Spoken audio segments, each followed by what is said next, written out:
Que la grâce et la paix de Dieu soient avec vous. Amen. Nous sommes très enthousiasmés d'être avec vous ce soir pour continuer cette série de prédications autour de la thématique bien commencée, mal finie, n'est-ce pas? Donc jusqu'à présent, nous avons vu Ézéchias, Saül et Samson. Je voudrais placer dans mon collimateur ce soir Salomon.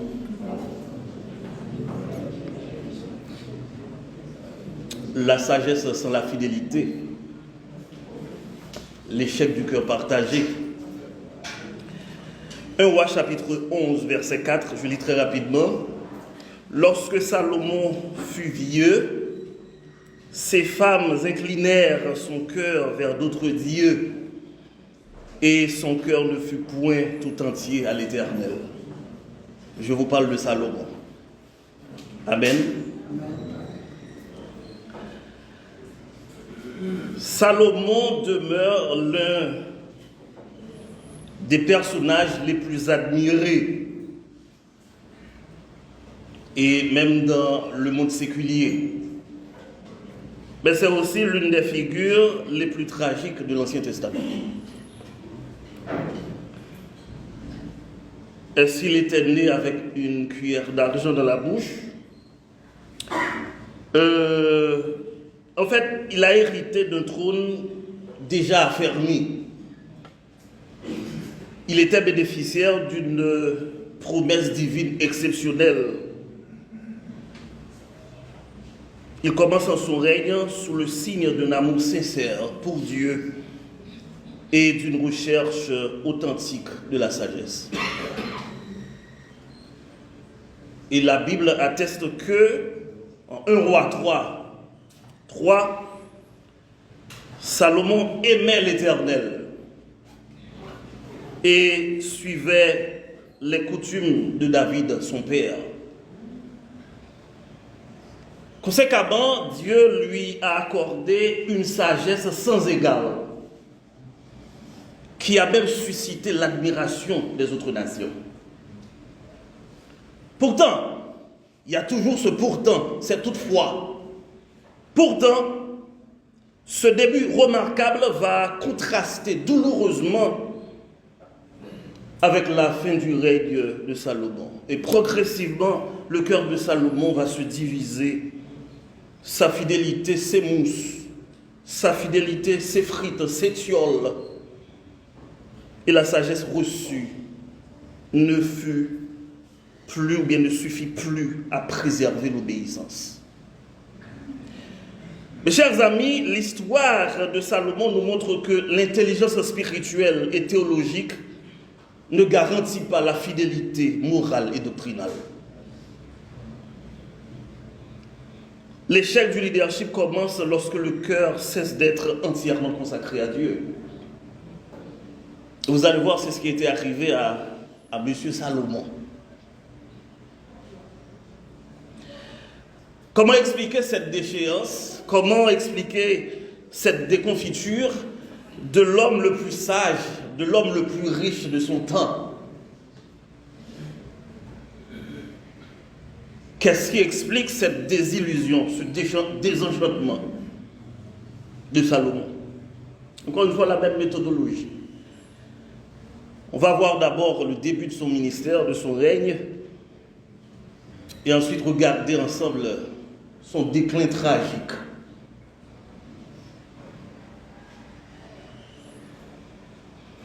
Le début du ministère de Salomon était marqué par la sagesse divine, une sagesse reçue dans un esprit d'humilité et de dépendance.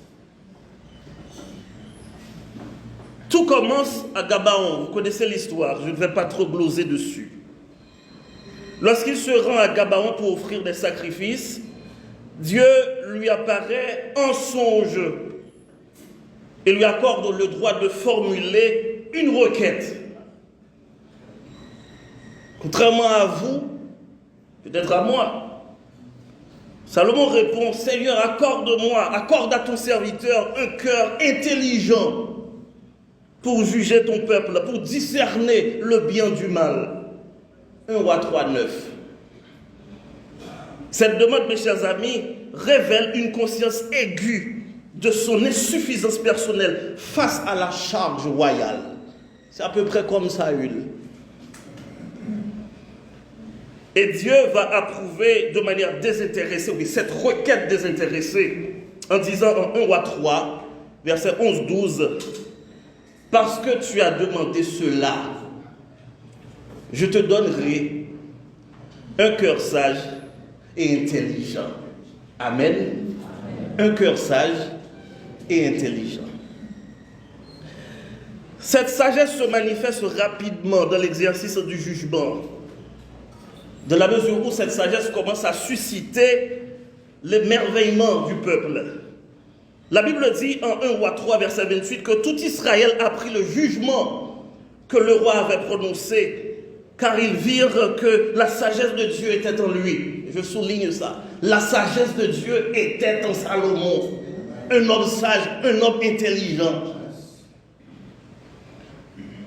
Juste avant d'aller plus loin, j'ai beaucoup apprécié la prière de Salomon. Cette prière inaugurale constitue un modèle pour nous autres, pour tous les serviteurs de Dieu. Cette prière enseigne que la sagesse véritable ne s'acquiert pas par l'expérience personnelle, par l'expérience seule, ni par la formation intellectuelle, mais par la dépendance de Dieu, la dépendance envers Dieu. Et c'est de cette même perspective que Jacques parle en Jacques 3, verset 17. Le texte nous dit que la sagesse d'en haut est premièrement pure, ensuite pacifique, modérée, conciliante, pleine de miséricorde et de bons fruits, exempte de toute duplicité et d'hypocrisie.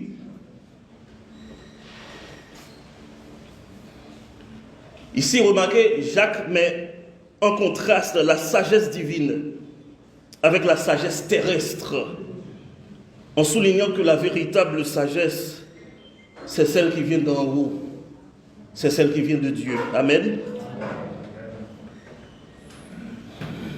Chers amis, vous devez vous souvenir que la connaissance sans humilité enfle. La connaissance sans humilité ne sanctifie pas. Ici, Salomon nous avertit implicitement que la sagesse reçue doit être continuellement entretenue par l'obéissance. Parce qu'une sagesse non accompagnée d'humilité, une sagesse non accompagnée de fidélité devient progressivement stérile. Et c'est exactement ce qui va se passer avec ce dernier. Le leader fidèle, c'est celui qui prie. Non seulement pour gouverner, mais aussi pour bien demeurer dans la crainte de Dieu. Ainsi, la dépendance initiale doit se transformer en une discipline spirituelle permanente, quotidienne, sans laquelle même les dons les plus nobles perdent leur efficacité spirituelle. Et c'est ce qui arrive avec Salomon. Bien commencé, mal fini. Rapidement, 3 choses qui ont causé la recrudescence royale, ministérielle de Salomon. La première des choses, c'est le détournement de son cœur par des alliances et la compromission spirituelle. Le détournement de son cœur par des alliances et la compromission spirituelle. Nonobstant la sagesse reçue, Salomon va progressivement tomber dans une sorte de compromission. La Bible rappelle avec gravité, soulignez ça, 1 Roi 11, 1 à 4. Le roi Salomon aima beaucoup de femmes étrangères. Et la Bible précise que ces femmes-là détournèrent le cœur de Salomon. Celui qui a reçu le cœur sage, celui qui était intelligent, Vous voyez, à peu près comme ça, nous sommes hier, sous les privautés de Dalila.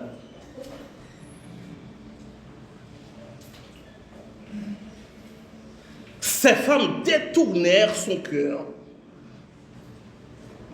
Et le texte précise, mes chers amis, lorsque Salomon fut vieux, c'est dans sa vieillesse, ces femmes inclinèrent son cœur vers d'autres dieux.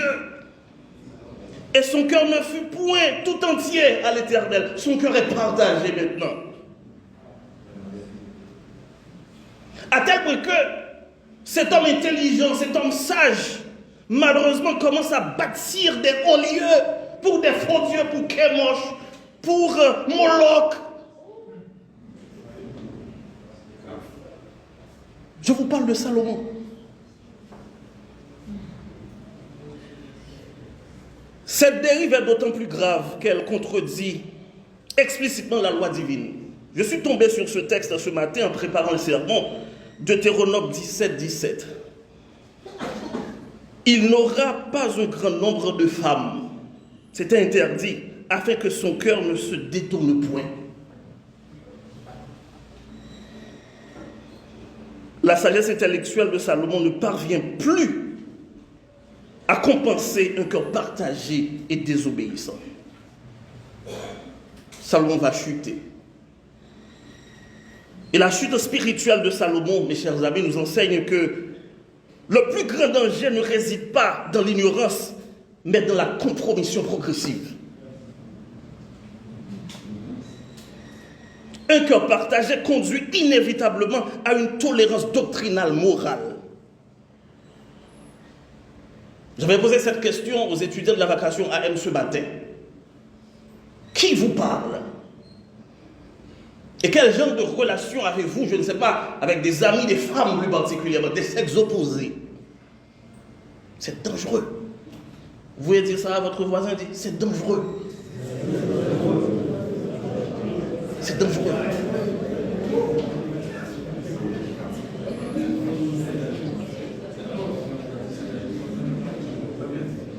Le cœur de Salomon est partagé. Or, il a dit dans la Bible, Jésus qui parle, nul ne peut servir deux maîtres. Donc, vous devez apprendre à discerner que certaines alliances relationnelles, affectives ou institutionnelles peuvent détourner subtilement le cœur de l'homme de Dieu. La tolérance de Salomon envers l'idolâtrie montre que l'idéal peut conserver une haute orthodoxie intellectuelle tout en perdant son intégrité spirituelle. Les discours sont là, les verbes sont là, mais tu as perdu ton intégrité, ta relation avec Dieu. Mais tu restes un intellectuel, tu restes un homme sage aux yeux du monde. Et ils sont légion dans la communauté évangélique. Que de paroliers, que de discoureurs, des gens qui maîtrisent la communication orale, sociale, sans onction, sans la présence de Dieu. Et puis il coupe, il arrache dans le champ, il travaille dans la vigne du Seigneur. C'est gravissime. Le leader fidèle, c'est celui qui protège jalousement son cœur. Car la compromission privée finit toujours par produire une décadence publique. La deuxième chose qui a causé sa chute, vous allez rire, c'est cette prospérité non maîtrisée. Quand la bénédiction est devenue un piège pour le serviteur de Dieu. J'ai rien contre la richesse. D'ailleurs, vous le savez, j'ai un problème avec le misérabilisme protestant. Mais vous allez comprendre comment la richesse de Salomon, la prospérité de Salomon a contribué également dans sa chute, dans sa désillusion. La sagesse de Salomon fut accompagnée, vous le savez, d'une prospérité exceptionnelle. La Bible souligne l'ampleur de la richesse de Salomon, de son faste et de son rayonnement international.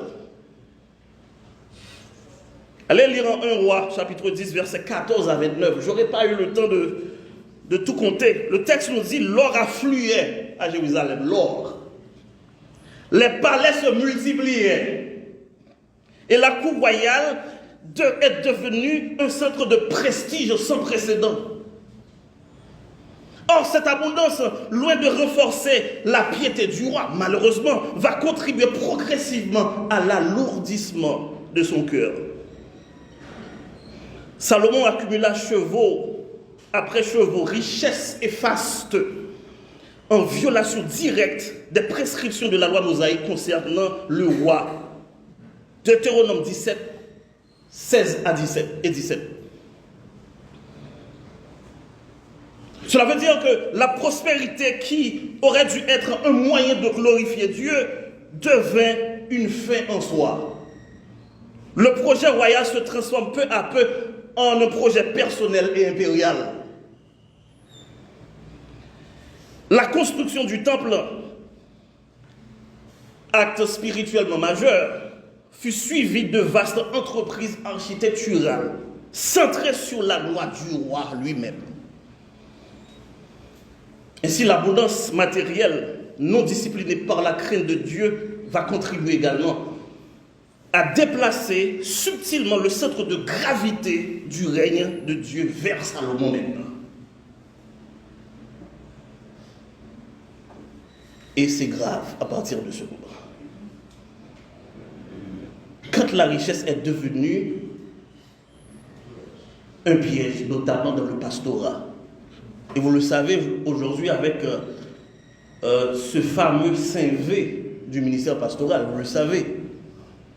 Vous ne le savez pas? Vous le savez. Dans les milieux ecclésiastiques et académiques, la réussite visible, la croissance numérique, la reconnaissance sociale, le prestige intellectuel peut devenir une sorte de substitut à la fidélité intérieure. Et c'est ce qui se passe dans la communauté haïtienne aujourd'hui. Le premier V, c'est le ventre. Quand tu n'as pas de ventre, on ne vous voit pas comme un pasteur. Tu as un problème. Ne me regardez pas, hein.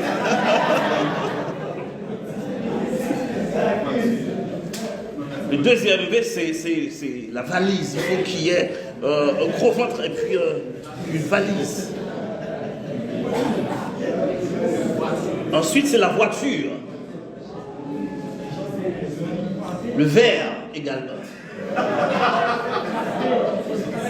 Et ensuite, c'est le voyage.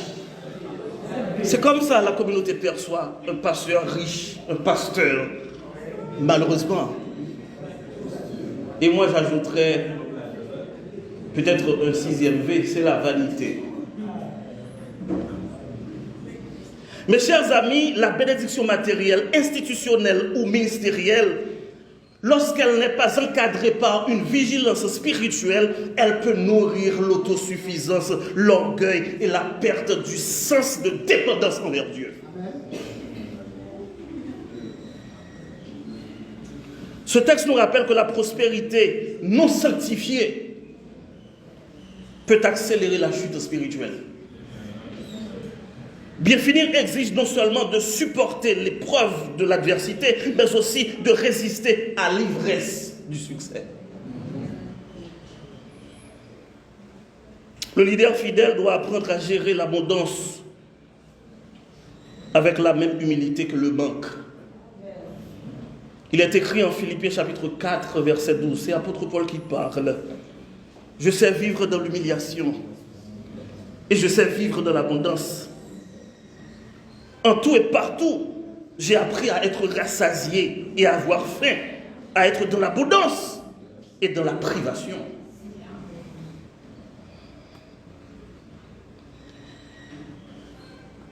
La troisième et dernière chose qui a causé la chute de l'homme le plus riche, le plus sage, Salomon, c'est la désobéissance persistante et le refus implicite de la repentance. J'ai lu à plusieurs reprises ce texte. À aucun moment de la durée, je n'ai vu un Salomon qui demande pardon. Et là, j'en doute. Vous savez, l'un des aspects les plus tragiques à la fin du règne de Salomon réside dans l'absence explicite de repentance. Je n'ai pas vu ça. Lorsque Dieu exprime son indignation face à l'idolâtrie du roi, il annonce le jugement clair, le royaume sera divisé après sa mort. Vous remarquez, contrairement à son père David, qui sut s'humilier profondément après sa chute, le psaume 51 que vous récitez tout le temps, n'est-ce pas? Salomon, lui, ne laisse aucun témoignage biblique d'un retour sincère et public à Dieu. Et c'est grave. Et cette absence de repentance souligne un endurcissement progressif de son cœur. 1000 femmes. Combien de temps vous répétez? Or, Salomon connaissait la loi, les avertissements divins et les conséquences de la désobéissance, mais il persista dans ses choix. La sagesse accumulée ne produit pas une contrition proportionnelle. L'échec de Salomon ne fut pas seulement moral ou doctrinal, mais aussi l'échec de Salomon est aussi spirituel. Il refusa implicitement de se laisser reprendre et transformer par la parole de Dieu. Donc à mon avis, il y a une sorte de creux biblique ou bien une sorte de silence biblique autour de la repentance de Salomon, ce qui constitue un avertissement sévère pour moi et pour vous. L'échec n'est jamais définitif en soi. Ce qui rend la chose plus tragique, c'est le refus de la repentance.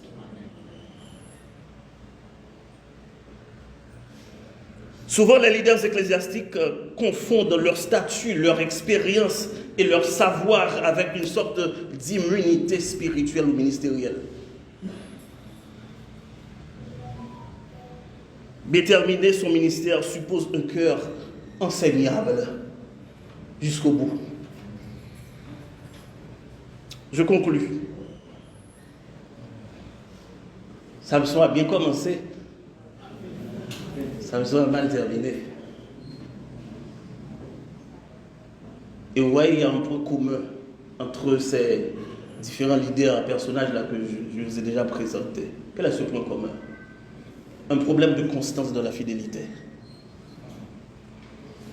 Quelqu'un a dit femme.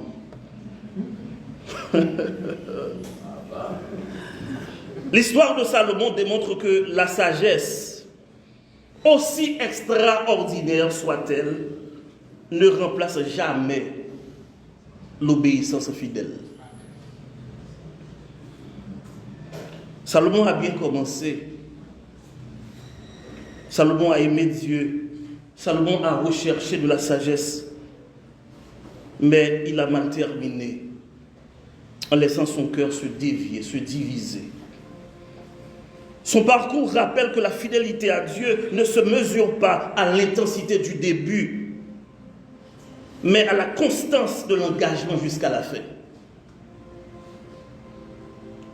Dieu honore ceux qui terminent très bien. Amen.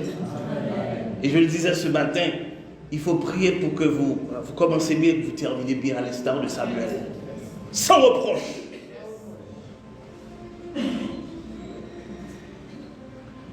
L'histoire de Salomon révèle avec une intensité dramatique que l'on peut posséder la sagesse, la prospérité, même la reconnaissance universelle, tout en échouant spirituellement à la fin du parcours. C'est un cas d'espèce. Salomon a bien commencé, mais il n'a pas su préserver l'intégrité intérieure nécessaire pour bien finir. Bien commencer est un privilège. Bien terminer exige un cœur indivice, humble, et continuellement soumis à la volonté de Dieu. Bien commencer est une grâce, bien terminer, c'est une responsabilité quotidienne, une responsabilité spirituelle quotidienne. Qu'il en soit ainsi pour vous et que Dieu vous bénisse abondamment.